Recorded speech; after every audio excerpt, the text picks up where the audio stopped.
case briefs, and so much more. LSData's got what you're looking for. A contract dispute between Hess Corporation and Advanced Power Technologies, APT, concerning the servicing and maintenance of lighting at Hess's Florida retail gas stations has made headlines. APT accused Hess of contract breach, and Hess in return counterclaimed, alleging both breach of contract and conversion.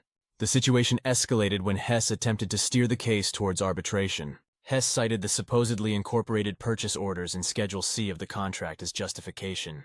Yet the lower court denied this, marking the language of Schedule C as too ambiguous to clearly include Hess's specific purchase orders.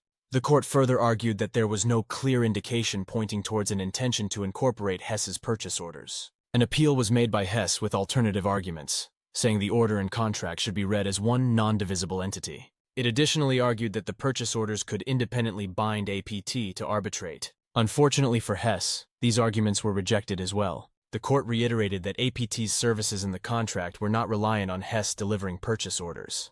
Consequently, the purchase orders could not be considered as individual contracts. The court's final decision was that the purchase orders were not incorporated in the contract due to lack of evident mutual intent.